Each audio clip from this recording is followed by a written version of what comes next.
प्रधानमंत्री Narendra Modi NASSCOM technology and leadership forum को संबोधित कर रहे हैं। 3 दिनों तक चलने वाली इस एक्सेलेंस और इंस्टीट्यूशन बिल्डिंग, उस पर भी उतना ही ध्यान देना होगा। ऐसे में मेरा अपने स्टार्टअप फाउंडर्स के लिए एक विशेष संदेश है। खुद को सिर्फ वैल्यूएशंस और एग्जिट स्ट्रेटेजीज तक ही सीमित मत करिए। Think how you can create institution that will outlet this century. Think how you can create world-class product that will set the global benchmark on excellence. There can be no compromise on these twin goals, for without them we will always be a follower and not a global leader. साथियों, इस वर्ष हम अपनी आजादी के 75 वर्ष में प्रवेश कर रहे हैं। ये बहुत सही समय है नए लक्ष्य बनाने का, उन्हें प्राप्त करने के लिए पूरी ताकत लगा देने का।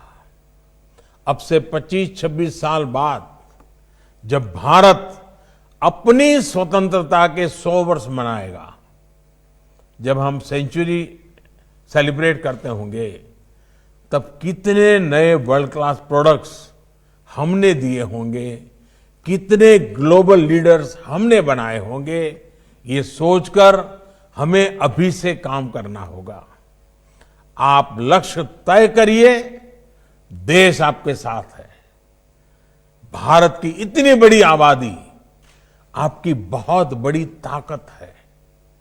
बीते महीनों में हमने देखा है कि कैसे भारत के लोगों में टैक्स सॉल्यूशंस के लिए बेसब्री बढ़ी है। लोग नए टैक्स सॉल्यूशंस का इंतजार कर रहे हैं। लोग नई चीजें ट्राई करना चाहते हैं और खासकर भारतीय एप्लीकेशंस के लिए तो उनमें एक उत्साह है। देश मन बना चुका है, आप भी मन बनाइए।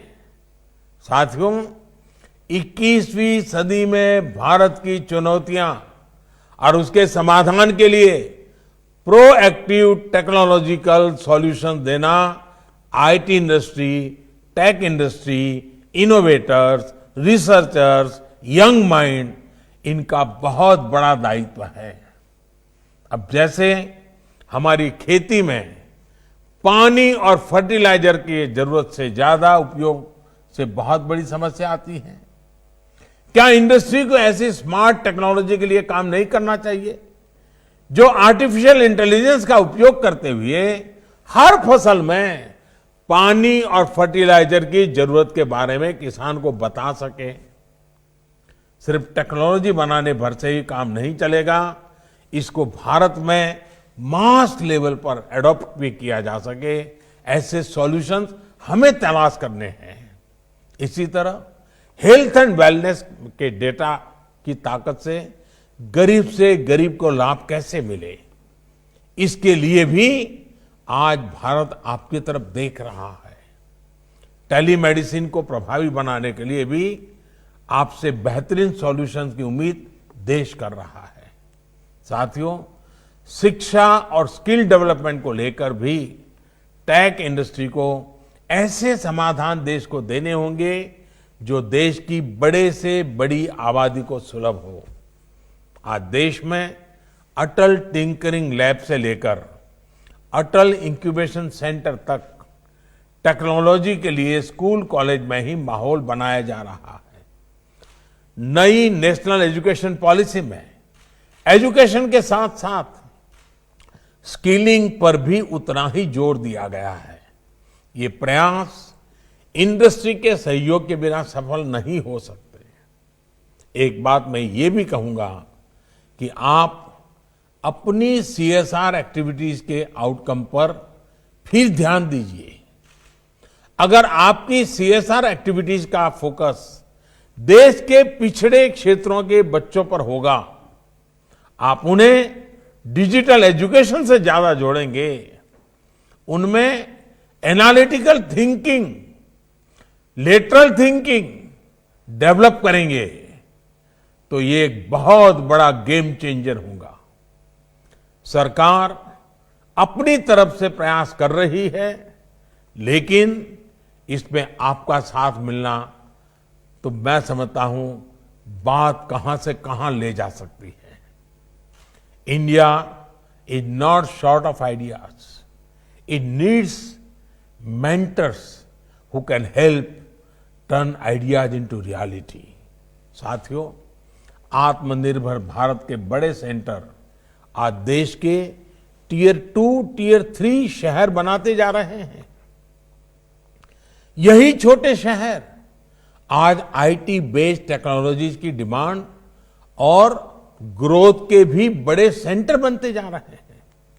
देश के इन छोटे शहरों के युवा अद्भुत इनोवेटर्स के रूप में सामने आ रहे हैं। सरकार का फोकस भी इन छोटे शहरों में बेहतर इंफ्रास्ट्रक्चर के निर्माण पर है, ताकि वहां रहने वाले देशवासियों के साथ साथ आप जैसे उद्यमियों को भी असुविधा ना हो। जितना अधिक आप इन छोटे शहरों कस्बों की ओर जाएंगे, उतना ही अधिक उनका विकास होगा। साथियों, मुझे विश्वास है कि आने वाले 3 दिनों में आप वर्तमान और भविष्य के ऐसे ही समाधानों पर गंभीर चर्चा करेंगे। सरकार हमेशा की तरह आपके सुझावों पर गंभीरता से विचार करेगी। और मैं एक बात जरूर कहना चाहूंगा, पिछली बार 15 अगस्त को लाल किले से जब मैं बात कर रहा था, आपने सुना था, मैंने देश के सामने एक लक्ष्य रखा था कि 1000 दिन में हिंदुस्तान के 6 लाख गांवों में ऑप्टिकल फाइबर नेटवर्क का काम पूरा करना है। अब ऑप्टिकल फाइबर नेटवर्क ये तो एक स्केलेटन हो जाएगा, और मैं पीछे लगा हूं तो शायद हम कर भी लेंगे, राज्य भी इसमें हमारे साथ जुड़ जाएंगे, लेकिन उसके बाद का जो काम है ना, वो आपके दिमाग से जुड़ा हुआ है। ऑप्टिकल फाइबर नेटवर्क का इंफ्रास्ट्रक्चर हिंदुस्तान का गरीब भी गरीब इसका उपयोग कैसे करे, यूजर फ्रेंडली नए नए प्रोडक्ट कैसे आए, गांव का व्यक्ति भी सरकार से, बाजार से, बदलाव से, शिक्षा से, आरोग्य से कैसे जुड़े, ये स्केलेटन उसकी जिंदगी बदलने का एक बहुत बड़ा रास्ता कैसे बना सकता है। ये काम अभी से आपके यहां छोटे छोटे स्टार्टअप्स ऐसे प्रोडक्ट लेकर के आए कि गांव में ऑप्टिकल फाइबर पहुंचा कि गांव की इन 10 जरूरतें पूरी हो जाएगी। गांव के अंदर ऑप्टिकल फाइबर पहुंचा, गांव के बच्चों के जीवन में ये चीज बदलाव लाने के लिए मेरे पास रेडी है। आप देखिए कितना बड़ा अवसर है, कितना बड़ा अवसर है।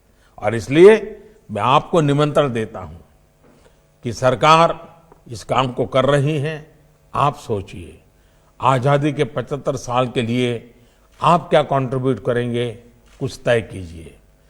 2047 आजादी 100 साल के लिए मनाने की जाएगी। आपका रोड मैप क्या होगा, आपके लक्ष्य क्या होंगे, उन लक्ष्य को लेकर के कैसे चलना, उस पर तय कीजिए। हमें लीडरशिप लंबे अरसे तक लेनी है, हर क्षेत्र में लेनी है, पूरे सामर्थ्य के साथ लेनी है। और इस लीडरशिप के आपके इस चिंतन मनन से वो निकलेगा, वो अमृत देश को काम आएगा। इसी एक अपेक्षा के साथ मेरी आप सबको बहुत बहुत शुभकामनाएं। बहुत बहुत धन्यवाद। धन्यवाद।